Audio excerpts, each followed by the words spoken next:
अस्सलाम वालेकुम, this is रहीम अली ढिल्लूं। आज की वीडियो का टॉपिक बड़ा ही इंपॉर्टेंट है क्योंकि आजकल बाइंग सेलिंग बहुत ज़्यादा हो रही है। लोग बर्ड परचेज़ करना चाह रहे हैं और बहुत सारे लोगों के क्वेश्चन आए, तो मैंने सोचा कि मैं इस पे एक वीडियो बना दूं और ताकि आप लोगों को पता चल जाए कि at the time of purchase आपने कौन कौन से फैक्टर्स हैं जो कि कंसिडर करने हैं। तो सबसे पहला पॉइंट कि बर्ड हमें लेना कहाँ से चाहिए, परचेज़ के सोर्स क्या हैं हमारे।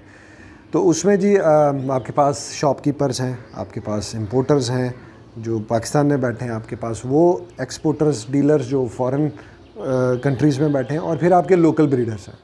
तो आई पर्सनली बिलीव कि हमें प्रेफरेंस अपने लोकल ब्रीडर को देनी चाहिए at the time of buying a bird. उसके बहुत सारे रीज़न्स हैं। एक तो ये कि वो बर्ड जो है क्लेमेटाइज हुआ होता है, हमारे लोकल जो एनवायरनमेंट होता है उसके अकॉर्डिंगली। दूसरी बात, हमारा एक ब्रीडर है जिसने इतनी एफ़र्ट करके बाहर से बर्ड मंगवाए हैं या यहाँ पे उसने पता नहीं कितनी एफ़र्ट की हुई है, तो अगर उसका बर्ड अच्छा बर्ड है तो आप अपने लोकल ब्रीडर को प्रेफर करें, ना कि फ़ॉरेन ब्रीडर को। फ़ॉरेन ब्रीडर के पास बिल्कुल जाएँ, समटाइम ज़रूरत पड़ती है आपको और जाना भी पड़ता है, तब जबकि आपको लोकली बर्ड अवेलेबल ना हो। तो सबसे पहली चीज़ कि अपने लोकल ब्रीडर को प्रेफर करें। अब आपने ठीक है सिलेक्ट कर लिया कि मैं यहाँ से लूँगा, अब आपने कौन कौन से फैक्टर्स को कंसिडर करना है at the time of buying, वो चीज़ें मैं आपको बताता हूँ। नंबर 1, आपने जो बर्ड लेना है उसको लेने से पहले आपने ब्रीडर की सिलेक्शन करनी है। जो भी आपके जहन में 5, 6, 7 ब्रीडर्स हैं उनके फ़ीडबैक ले लें, ठीक है जी। फ़ीडबैक ले लिया उन लोगों से जिन्होंने उनसे बर्ड लिए हैं और आपको पता चल गया कि रेपुटेशन क्या है, उसके अकॉर्डिंगली आपने अपने ब्रीडर्स के 4, 5, 6 बंदे सिलेक्ट कर लिए।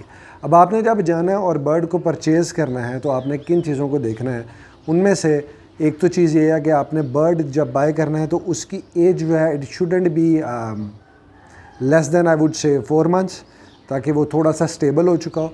और बहुत बड़ी एज का भी ब्रीडर, बहुत वो बर्ड जो 2-3 साल ब्रीड कर चुका हो वो भी नहीं लेना चाहिए।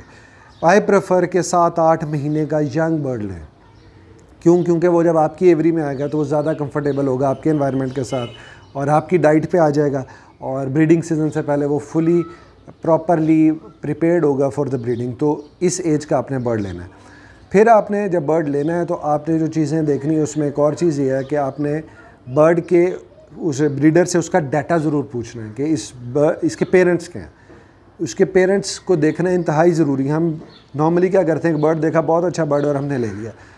फैमिली हिस्ट्री जैसे इंसानों में और बाकी चीज़ों में जो आपका होता है पेडिग्री, जिसको हम शिजरा नस्ब कहते हैं, वो बर्ड में भी बड़ा इंपॉर्टेंट है। हत्ता कि ये नहीं कि सिर्फ उसके विजुअल, उसकी जो है ना वो उसकी फिनोटाइप को ही बता रहा हो, यानी कि वो विजुअली कैसा दिखता है और क्या साइज़ और क्या है। बर्ड के बिहेवियर्स तक जो हैं, जैसे इंसानों में आगे हेरिडिटरी बिहेवियर्स ट्रांसफ़र होते हैं, बर्ड्स में भी ट्रांसफ़र होते हैं। अब नोट कर लीजिएगा, वो फीमेल्स जो 6-6, 7-7 अंडे देती हैं, उनकी जो आगे से बेटियाँ आती हैं वो भी उतनी ही अच्छी ब्रीडर होती हैं। जो मेल्स जो बहुत जल्दी पेयर अप नहीं करते, जब उनके आगे से बच्चे पेयर करवाते हैं तो वो भी जल्दी पेयर अप नहीं करते। तो हिस्ट्री आपने इस हद तक लेनी है। सिर्फ कोशिश करें कि सिर्फ उनके पेरेंट्स की हिस्ट्री नहीं बल्कि उनके ग्रैंड पेरेंट्स की भी हिस्ट्री लें, अगर ब्रीडर के पास अवेलेबल है और अच्छे ब्रीडर्स ने डाटा रखा होता है।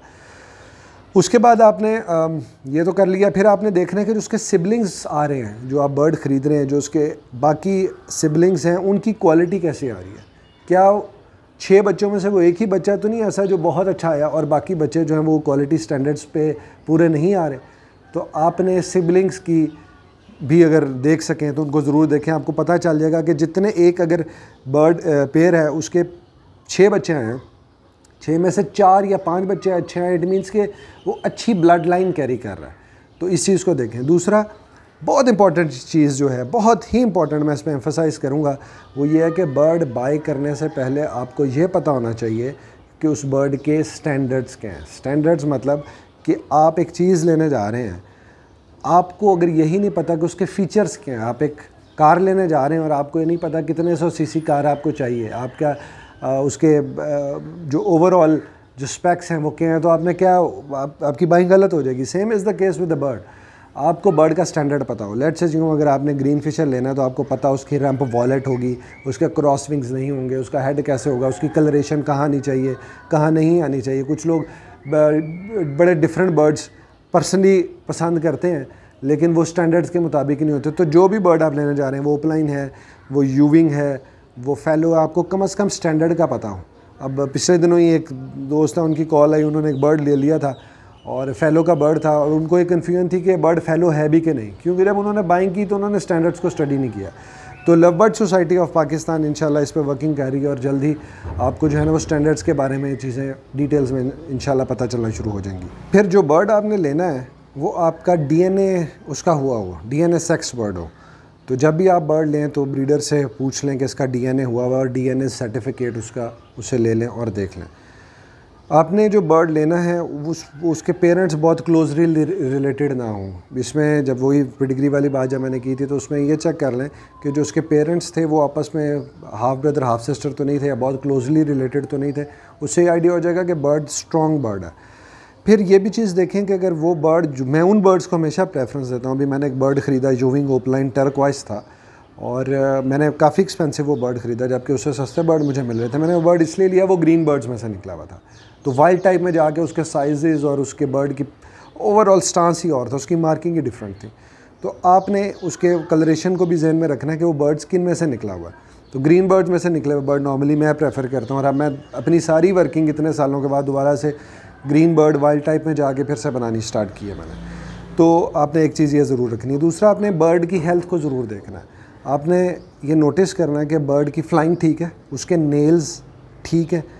समटाइम नेल टूट भी जाते हैं, बर्ड बहुत अच्छा है, डजन मीन कि अगर उसका एक आधा नाखून ख़राब है या कुछ हो गया। हत्ता कि ऐसे बर्ड भी ब्रीड किए हैं मेरे दोस्त के पास जिसकी टांग ही ख़राब थी, तो बर्ड वो भी ब्रीड कर देता है। लेकिन ऑब्वियसली हमने बेस्ट पॉसिबल चीज़ों को देखना है, तो बर्ड की हमने नेल्स देख लें, उसकी बीक देख लें, वो क्लीन हो, वो शार्प हो, अपने कलर्स में हो। उसके बाद आपने उसके फैदर स्ट्रक्चर्स को देखना है कि उसके फैदर्स ठीक हैं, कहीं पे बेल्ट पैचेस तो नहीं, यानी कि बाल उतरे तो नहीं हुए। उसके जो विंग्स हैं उसके नीचे वाला एरिया देखें, उसके हेड्स के पास एरियाज़ देखें कि कहीं से बाल तो उसके ख़राब नहीं है, ठीक है हर तरह से। बर्ड को ये चेक कि वो उसकी हेल्थ ठीक हो, तो आपने बर्ड को पकड़ के ज़रूर देखना है कि वो बहुत थिन तो नहीं है, उसकी कील बोन जो यहाँ की चेस्ट बोन है इसके मसल्स ठीक है, बहुत जिसको हम कहते हैं जी सोकड़ा तो नहीं हुआ हुआ, वो आपने ज़रूर चेक करना है उस बर्ड को।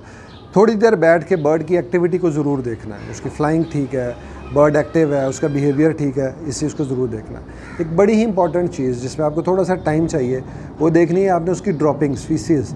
जब थोड़ी देर बैठ जाएँ या उसको किसी ऐसी केज में डाल दें जिसके नीचे प्लेन अखबार बिछा लें, या अगर जिधर से आप बर्ड ले रहे हैं उसकी ट्रे को नोटिस ज़रूर करें जब आप उसके घर जाएँ कि जो वो ड्रॉपिंग्स कर रहा है वो बहुत पतली तो नहीं है, वो नॉर्मल शेप में है, क्योंकि ड्रॉपिंग्स बता देती हैं बर्ड्स के इंटरनल ऑर्गन्स के अंदर कोई इशू तो नहीं है। तो आपने उस चीज़ को भी कंसिडर करना है कि वो बर्ड की हेल्थ को देखते हुए कि वो ठीक हो। बाकी आप ब्रीडर को ये भी ज़रूर पूछ सकते हैं, वैसे हर किसी से नॉर्मली पूछा भी नहीं जाता कि आप बर्ड क्यों सेल कर रहे हैं, लेकिन अगर कहीं से आप ब्रीडर बर्ड ले रहे हैं या ऐसा बर्ड ले रहे हैं जो आप समझते हैं ये तो बड़ा रेयर है और ये बंदा सेल कर रहा है, तो उससे ये ज़रूर पूछें कि आप यार ये बर्ड सेल क्यों कर रहे हैं, ताकि आप थोड़ा आइडिया ले सकें। फिर आप जो बर्ड आपने, अगर बहुत सारे लोग हम बर्ड्स बाहर से मंगवाते हैं या डिफरेंट सिटीज़ से ट्रांसपोर्ट होकर आ रहे होते हैं, तो जिसकी ट्रांसपोर्टेशन है उसको मेक श्योर करें कि उसकी ट्रांसपोर्टेशन सेफ़ हुई हो।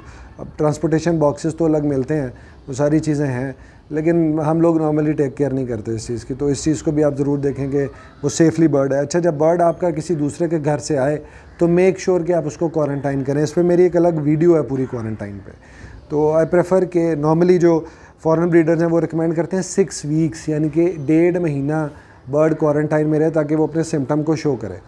बर्ड को आते ही फ़ौरन एंटीबायोटिक्स और चीज़ें ना करवाएं, आई डोंट रिकमेंड। हाँ, जो चीज़ रिकमेंडेड है, जो सीनियर लोग कहते हैं, जो फॉरेन ब्रीडर्स हैं वो भी कहते हैं कि उन्हें अच्छी वाइटामिन ज़रूर दें और प्रोटेक्टिव इन्वायरमेंट ज़रूर दें आते ही, ताकि अगर उनके अंदर कोई स्ट्रेस आ रहा है, कोई चीज़ आ रही है, तो वो कंफर्टेबल हो जाए।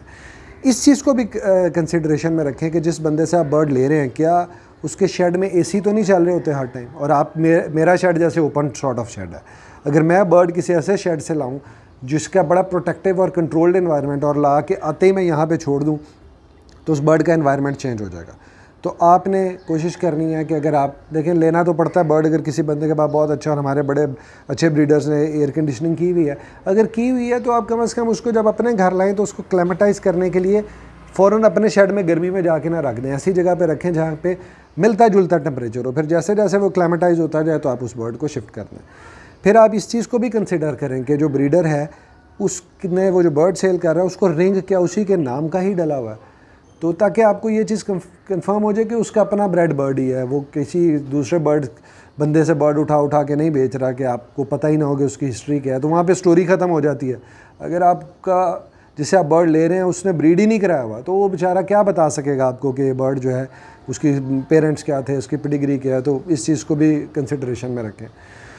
फिर आप जो ये भी देखें कि वो ब्रीडर अगर शो में पार्टिसिपेट्स करता रहा तो वो उसके बर्ड्स के वहाँ पे क्या जो है ना किन उस पे आता रहा है, मतलब उसके वहाँ पे क्या पोजीशंस रही हैं, उससे भी आपको आइडिया हो जाता है बंदे का। फिर किस क्लब को इसने ज्वाइन किया अगर बहुत ही इंपॉर्टेंट चीज़ तो नहीं है, बट आई डू रिकमेंड के अच्छे क्लब्स के, अच्छे सोसाइटीज़ के जो लोग हैं, सारे भाई ही हमारे यहाँ सभी अच्छे हैं। वैसे ऑनेस्टली स्पीकिंग मैं हमेशा प्रेफर करता हूँ हम सारे मिल के ही करें, लेकिन कुछ स्टैंडर्ड्स, कुछ लोग, कुछ सोसाइटीज़ के ऐसे हैं जिनके पास बहुत बहुत अच्छे बर्ड्स हैं, तो वो भी आप उनको प्रेफरेंस दे सकते हैं। लेकिन बिल्कुल भी ज़रूरी नहीं, मैं बिल्कुल भी किसी सोसाइटी के उसमें नाम भी नहीं ले रहा और ना ही मैं उस चीज़ पे कर रहा हूँ। सब लोग अच्छे हैं, बस ये एक पॉइंट इंटरनेशनली कंसिडर किया जाता है तो मैंने इसलिए शेयर किया। सब अच्छे हैं यहाँ पे।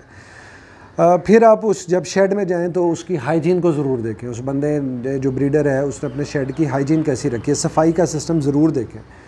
बल्कि मैं बहुत ज़्यादा इंपॉर्टेंस दूंगा इस चीज़ को। उसका पानी को ज़रूर देखें, वो पानी चेंज करता है टाइम पे, कि ऐसा तो नहीं 2-2 दिन वही पानी चला रहा है, उसकी फीड गंदी तो नहीं है, वो वाइटामिन्स कौन से अपने जो बर्ड को सोर्स दे रहा है, जो चीज़ें वो कितना उसके बारे में केयरफुल है, प्रोटेक्टिव है। ये वो चीज़ें हैं जो आपको बताएंगी कि उस बंदे की ओवरऑल जो थॉट प्रोसेस है फॉर दिस हॉबी या बिज़नेस, वो किस हद तक उसको टेक केयर कर रहा है। तो आपने हाइजीन को ज़रूर कंसिडर करना है, क्योंकि बहुत सारे बर्ड्स सिम्टम शो नहीं कर रहे होते, लेकिन उनके अंदर वो ऐसे बैक्टीरियाज या वायरल इन्फेक्शंस कैरी कर रहे होते हैं कि वो उसके सिर्फ कैरियर्स होते हैं, वो उसके सिम्टम शो नहीं करते। जैसे ही आप अपने शेड में लेके जाते हैं उस बर्ड को, तो आपके यहाँ भी वही प्रॉब्लम आना शुरू हो जाती है। तो इस पॉइंट को भी ज़रूर कंसिडर करें।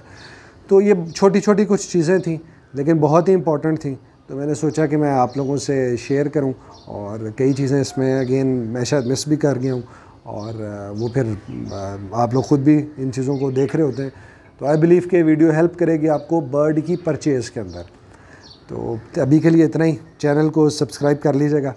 Thank you.